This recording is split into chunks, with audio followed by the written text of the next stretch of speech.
A couple of years ago, I was dating a woman named Lynn. She was deeply enthusiastic about alternative medicine. It was such a strange obsession. In every other aspect, she was insightful and critical. Hell, she was a paralegal. She just had this one blind spot that I could never figure out, and it was a big part of her life. We were together for 2 years. During that time, she had me try all kinds of strange treatments and experiences. Things like acupuncture, spirit healing, crystals, Reiki, Rolfing, and even a seance. I may or may not have been asked to do ayahuasca. I went along with it because I cared deeply for her. But the cracks in our relationship had started to show. Turned out we wouldn't last in the long run. But I don't want to talk about that relationship. I want to talk about this one treatment she took me to, and how it has shaped the life I'm living today. It's a bit complicated. I'm going to talk about stepminding. It was an early Minnesota morning, and the last session that Lynn and I would attend as a couple. We pulled into a nondescript parking lot, and Lynn led me by the hand. We'd had an insane fight that morning about something I can barely remember.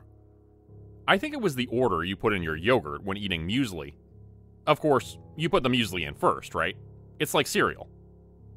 We entered a stale waiting room. The AC must have been off for days. I could taste the air. The only other person there was a short, balding man who spoke to us in a vaguely European accent, barely looking up from his iPad. "Stevens?" he asked. "Overexposure is room 4. No, that's not us, I said. We're... Right, sorry, he sighed. Wrong day. He tapped the screen a couple of times and nodded. Stepminding? Couples treatment? Still room 4. Thank you. He wandered off, and I noticed he didn't have any shoes on. I pointed it out to Lynn, who elbowed me. She thought I was being judgmental. I just thought it was strange. I didn't want to start anything. She vehemently disagreed with my assessment, as always. We walked up to room 4. The door was already open. It was a plain, windowless room with a small coffee table, surrounded by 4 basic office chairs. There was a vase with a single blue sunflower. There was a naked light bulb overhead with nothing covering it. The floor was covered in plain gray carpet. There was a little note on the door that urged us to take off our shoes. Lynn just smiled at me, as if this explained everything. I rolled my eyes. We sat down across from one another and waited. It didn't take that long before a woman wandered in. She was in her 40s, wearing a sort of knitted white wool caftan. She had a combed back, flat, Elvira-looking hairdo, and covered herself in rings, chains, and bangles. She shook her hands, smiling widely. "I'm Dr. Bogan," she assured us, "but please call me Jane." I wasn't feeling all too confident about what we were about to do. Jane described the procedure. Stepminding was a way to connect to one another in a new way, giving a better understanding of what it's like to walk a mile in their shoes. There were a couple of rules to remember before we started. For example, once the treatment started, we couldn't get up from our chairs. If we did, we'd get horribly nauseous. Also, we had a sort of safety noise. If someone were to snap their fingers 3 times in sequence, that'd trigger a failsafe that brought us right back. All in all, it seemed odd, but not like nefarious. Then we began. Jane rhythmically snapped her fingers, like someone tapping their feet to a slow song. She spoke in a monotone voice, asking us to look down. "Look at your feet," she said. "Imagine the feeling of walking, the way your muscles contract and your knee bends. Think of how it makes you feel, and imagine the sound you think your body makes." I don't remember the exact wording of what she told us next, but I remember how it made me feel. Without moving, we were supposed to imagine standing up, stepping across and through the coffee table, and sitting down in the chair of the person on the other side, our spirit passing through them, occupying the same space. We were to imagine looking at ourselves through the eyes of the other. There was a breathing exercise, following the rhythm of her finger snapping. We joined our breaths, and Jane made us focus on each part of our body, leading from our toes up to the top of our heads. She called it materializing. We kept our eyes on our feet. Except, slowly, they weren't my feet anymore. "Now look," Jane said. "Look at yourself." I was looking down at Lynn's feet, but not through my eyes. I have a hard time describing the first sensation of step-minding. Jane's finger snapping stopped, and all of a sudden, I was looking up at, well, myself. I was sitting in Lynn's chair. I was, for all intents and purposes, experiencing the world as Lynn. I was Lynn. My hands were smaller, more delicate. I was colder, and my clothes were uncomfortable. Smell and taste felt different, and I had this gnawing hunger in the back of my stomach. My back ached, and I could feel my long hair reaching halfway down my back. I wasn't just looking at Lynn's feet. I was Lynn. I can barely remember what I did. We talked and touched each other's hands, reassuring one another that we were actually experiencing this. Lynn was repeating the same thing over and over. "That's me," she said. "I'm looking at me. You're me. I'm you." We had a long discussion. I could feel air reverberating through my throat in a strange way. I spoke with Lynn's voice, and it made my neck strain. I had to settle myself in her body, and there were so many details that just didn't click.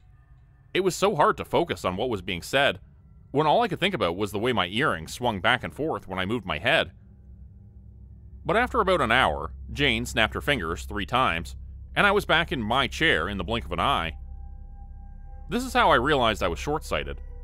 Lynn's vision had been perfect. I also felt bigger, heavier. Her world felt so different from mine, and while it didn't explain our disagreements, it gave me some insights into just how different we really were. I made a note to get some new glasses. Still reeling from the experience, Lynn and I thanked Dr. Bogan and stepped out. We had a strange, disoriented talk in the parking lot, and broke up. It was oddly amicable, as if we both understood that we were fundamentally incompatible. That was it. No drama, just... that's it. I thought about that day for weeks. It was so surreal. I mean, how do you go from a literal out-of-body experience and back to work on Monday morning? You can't pretend that nothing happened. I wanted to understand it. Like, really understand it. I'd been to countless nonsensical treatments with Lynn, but this one had been the real deal. There was no denying it, even though I desperately tried to. A couple of weeks later, I returned to Dr. Bogan on my own. I wanted to talk to her about it. The science behind it. How it functioned. How it was performed. Anything. And of course, how had I never heard of step-minding before? I met her on a rainy Wednesday afternoon. She sat me down and had her assistant bring me a cup of coffee. She explained it as calmly as she could. It was complicated, but essentially she explained it as something based on Raskian identity theory. The transfer of thought pattern through vocal mediation, exchanging vibrations and adapting electrical patterns in the brain. Every word sounded like nonsensical pseudoscience, but it didn't change the fact of what I'd experienced. And at the end of the day, that was the only thing that really mattered. "I have to see it again," I said. "I need to understand this." "Funny you should say that," she smiled. "I think we can work something out." Jane offered me a quid pro quo. She had a couple of patients who could benefit from a step-minding session, but she needed a neutral third party to act as the recipient. I seemed to be a good fit. I was skeptical, but she had a little bonus to sweeten the deal. She'd pay me a handsome sum of cash for each session, as a kind of consultation fee. I was a bit hesitant, but I agreed. 1 week later, I sat in on a session with Jane and one of her patients. The patient had a dissociative issue, and needed a step-minding session to alleviate a strange obsession she seemed to have with what sounded like a houseplant. I didn't pay too much attention. I was nervous. I couldn't figure out why. Maybe it was the thought that what I'd experienced was real, and how that would force me to change the way I viewed the world. If a thing like stepminding exists, who's to say there aren't ghosts or wizards? So I sat down with this stranger, and Jane started snapping her fingers. "Now look," she began. "Look at yourself." Jane used the same words, the same sequence, the same rhythm, stepping out of my body and into another. But the difference was palpable this time. Lynn had been calm and collected, but this woman was the opposite. Sitting in her body, my pulse was higher, my legs were shaking, and my breathing was shallow. I was physically exhausted, but mentally wired. Thoughts rushing 100 different ways at once, and I didn't even know why. A single second in that body, looking across the table back at myself, and I could tell they were a troubled person. I was to sit there for a while as Jane had a discussion with the other patient. Instinctively, I stood up to leave the room to give them some privacy, but I had to sit back down. My head started spinning as all of these unfamiliar muscles reacted to my input, and I couldn't get very far. Perhaps the sitting down rule was there for a good reason. I sat there, trying to calm down, while the two of them had a discussion. I was asked to put on headphones for a bit, but I didn't mind. It was hard hearing anything through my pounding pulse anyway. When the session came to an end, Jane snapped her fingers, and I was back in my chair. My heart rate was slower. I wasn't shaking. I was nervous, but compared to that other patient, I was an obelisk of relaxation. For a moment, looking across the table, I could see her taking a deep breath. She was still shaking, but not as much as when we started. Perhaps that session gave her a new perspective on things. As the patient left, I got a moment to talk to Jane alone. I explained to her that if we had wheelchairs instead, the other patient could be rolled out during the session. That'd be more effective than using headphones. She really liked that idea and suggested we try it at the next session, which inadvertently answered my next question. There was gonna be more sessions. I worked on and off with Dr. Bogan for a couple of months. I usually did 3 to 5 sessions per month, netting me a bonus income of about $400 per session. Jane ended up getting 2 wheelchairs and having her assistant, Jonathan, wheel me out while she had a conversation with the other patient. I grew accustomed to it and started to enjoy the sensation. It's sort of a pleasant ego death. You feel more connected to the world. It was becoming a steady source of secondary income. Taking an afternoon off work to get paid for something that I ultimately enjoyed? Yeah, not a bad deal. Over the upcoming weeks, I got a couple more opportunities. I joined Jane on a couple of out-of-town sessions, meeting some clients she was following up on. Mostly folks who needed privacy for one reason or another. Folks with all kinds of strange afflictions. I could probably write a book about those people alone. Coming back home, Jane contacted me about doing a couple of sessions where she wasn't personally involved. I was also asked to be the guide a couple of times, seeing as how I'd stepminded so many times and could recite the guiding words by heart. The pay was more than doubled, so I agreed. I had 3 guiding sessions of my own. One with a hippie couple who wanted to experience a sort of intimacy. Let's just leave it at that. Another session with 2 brothers performing a trust exercise. The third one was a group of college kids who wanted to debunk the whole thing, and they left sort of befuddled. All in all, things were going well. Then I got a call about being a neutral third party. I was going to perform a switch with a patient, but this time Jane wasn't involved at all. The customer went straight to me. It was a group of people who contacted me. They described it as their dad having a disorder, and they wanted to try stepminding to sort of reset him. They'd arranged their own guide, so they just needed me as a neutral third party, someone who wouldn't freak out about the process, as it might take a couple of hours to get through to him. It would be my longest session yet, but the pay was good, and I tried a lot of things up until that point. I was ready. I met the client, Harold, at his home in southern St. Cloud. Big place, 3 floors. Gated property with both a pool and a tennis court. Modern architecture and heated floor tiles. The guide for the evening was a cheery woman in her 40s. She gave off a bit of a college professor sort of vibe. Apart from the client himself, there was a group of 4 other people who seemed to be close relatives. And of course, there was Harold himself, the man I was supposed to work with. Harold was surprisingly upbeat.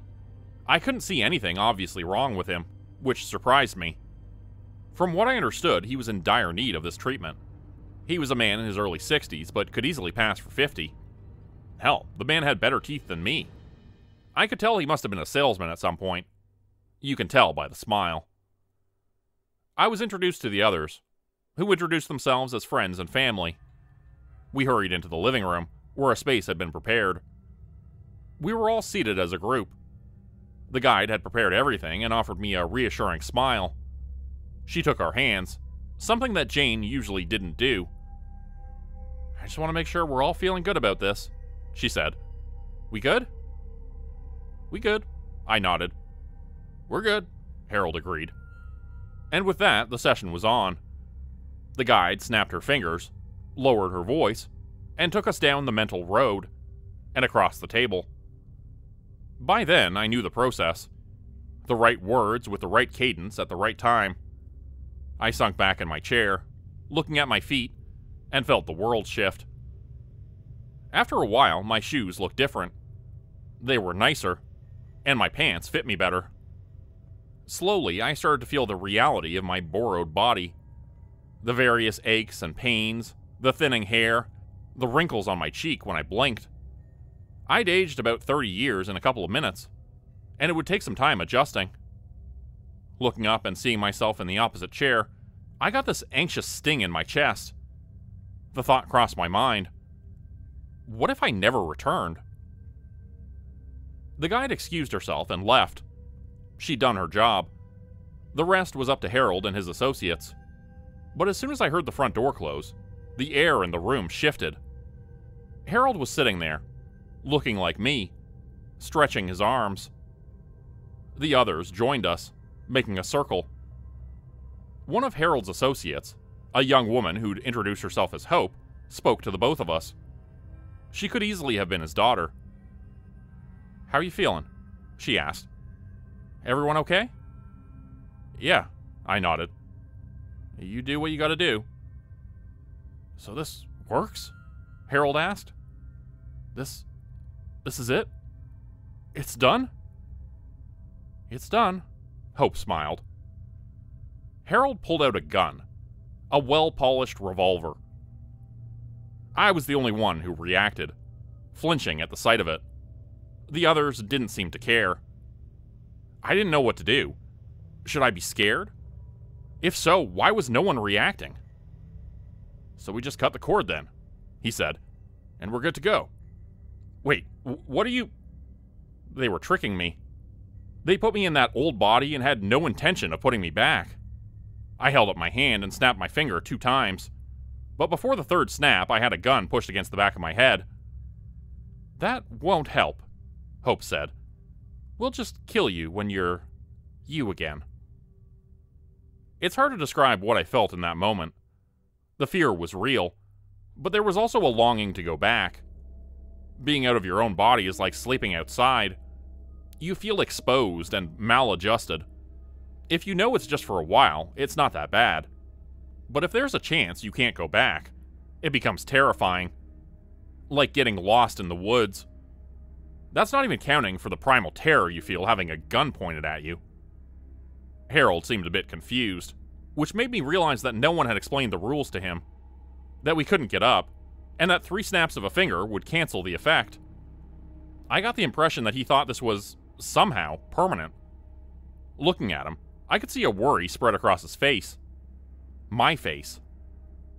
"You said this was permanent," he said, looking at Hope. "It is, as long as you don't do 3 finger snaps." "How's that going to work when we cut him off?" "You're going to have to make sure you're never around someone who snaps their fingers, Harold." She smiled. "That's not too much, is it?" "Do I have to remind you that I got the tapes to put you away?" Harold snarled back. "And that if anything were to happen to me, you're done." "Nothing's gonna happen, Harold," Hope chuckled. "Look, you're right there. Safe and sound." She pointed at me. It was as if a light turned on in Harold's eyes. He was being double-crossed, just like me. In a desperate moment, he raised his handgun at me. I recoiled so hard that I fell out of my chair, feeling my heart skip a beat. Cold sweat spread across my arms, clinging to the thin inner fabric of Harold's expensive blazer. There was no gunshot, just a click. His gun was empty. That click was the loudest sound I'd ever heard. I came crumbling down to the floor, feeling the effects of the first rule. Don't get up. I was immediately nauseous. I felt like a bobblehead, as my head went one way and my body another. I collapsed in a pile, trying to find the magic number of blinks to make the world stop spinning. You'll never get the backups. It's all fingerprinted, Hope sighed. Fingerprinted, biocoded, voice checked. Sorry. A man raised his arm. There was no second click. Instead, there was a bang. I looked up with my ears ringing, watching a reflection of my dead self on the other side of the coffee table. Bullet to the brain. Nothing but blank eyes looking back at me. My face didn't look dead. It just looked sort of tired, like I was sleepy. I was expecting that face to blink, but that blink never came. Blood pooled at the corner of the mouth, running down from the open wound at the temple. They pulled me up and dragged me over to Harold's workstation. They used my hand to log in. I had to do a voice recognition check, as Hope's associates went through 2 laptops and a smartphone. While they did, Hope sat down across from me. My head was still swimming. We're gonna need you, she said. And as long as you play along, you'll be fine. But if you fuck with me... She snapped her fingers twice. Ice filled my veins as I gripped my seat. I can't imagine something good would happen if we tried this, she said, lowering her voice. So how about we just really, really pay attention? She explained it to me. I was done for. Anyone in her crew could snap their fingers 3 times, and I'd be done. This also meant I couldn't perform stepminding again, as you need a rhythmic finger snapping as part of the process. She explained the plan. They needed Harold alive to slowly transfer his company shares to someone else, without it looking too suspicious. They needed access to his files, both immediate and over a longer time. They explained that they needed me around to make it appear that everything was fine. In return, I'd get to live in this amazing place with whatever comforts I could ask for the rest of my days. But if I slipped up... Done. Fade to black. It was so surreal, watching them wrap up my own body in black plastic. Men in tailored blazers scrubbing the floor and walls with bleach. Hope sitting across from me, rubbing her fingers together. Where do you think you'll go? She asked. If I snap my fingers. Where do you think you'll go? I don't know, I stuttered. I don't. Maybe you'll be fine, she shrugged. Maybe there's something nice and warm on the other side. Or maybe the snapping doesn't even work anymore. Want to try? No. No? She smiled. No, you don't. You're smarter than that. And maybe you're not the gambling type. She tapped the barrel of the gun on Harold's mahogany desk. You can have all the parties you want. You got a big bank account? She sighed. But maybe be careful about inviting musical people. Those who stomp their feet or snap their fingers. And that was that. I was left there. I had keys to a place I didn't know. A phone full of numbers I didn't recognize. I just stood there in the chlorine-smelling house of a stranger. I didn't know what to feel. Ever since I first started stepminding, I had never considered this. It was unreal. I remember looking down at my own hand, not being sure if I could snap myself out of it. What would happen? Over time, I got used to the nausea. Nowadays, it's gone. I can walk around like anyone else, but I have to avoid crowds. I can't risk hearing those 3 snaps. I watch videos with the sound off and the subtitles on. I only watch movies after checking the soundtrack, making sure there's no snapping in the songs. Radio is out of the question. You never know where you might hear it. And even if you do, does it work hearing it through a TV or in a song? Would you risk it? I won't. I can't. I don't think I can ever adjust. I've thought about contacting people from my old life, but I wouldn't even know where to begin. How do you explain this? I have to be careful not to draw any attention to myself, or Hope and her cronies might return. And if they do, well, I don't know how far I can push my luck. I mean, I'm comfortable. Harold made close to 6 figures a month on passive income. I've learned most things about his life. He never married, he has no children, and most of his contacts are passing acquaintances at best. He was a lonely man. And now, that's me. I've changed a couple of names in the story as to not make it too obvious who I am. Then again, even if I said it outright, I can't imagine it would matter. No one's gonna believe this. How do you convince someone that you're really someone else? It just sounds schizophrenic. I spend most of my days considering my options. I've thought about destroying my hearing as a safety measure. Yes, going deaf is awful, but you have no idea what it's like with the thought that a sound that can be done at any time by anyone can kill you. It's exhausting, and you end up isolating yourself. So, I'm typing this out on a fancy laptop, on a mahogany desk. I'm Harold now, screaming into the void that I used to be someone else. I'm sipping on a drink from a glass with my initials on it. And when I go to bed tonight, I will do the same thing I do every night. I will take a long look at myself. I have better vision now. Harold isn't short-sighted. But I can't look at myself. I'm not there anymore. It's just Harold. Become a channel member today for early access, bonus videos, and special emojis only available to members. Check out the description below or click the join button for more info. If you'd like another way to help support the channel, please consider joining my Patreon page at patreon.com/JordanGroupeHorror. As a patron, you'll get access to bonus videos and content. You'll be credited at the end of every video going forward, and if you decide to stay for 3 months, I'll name a character after you, which will be featured in a Hollow's End story. Links to join the Patreon are in the description. Thanks everyone for listening. Please like, subscribe, and comment to help the channel continue to grow. And see you again next time at 4 p.m. Eastern Standard Time. Hope you have a great night.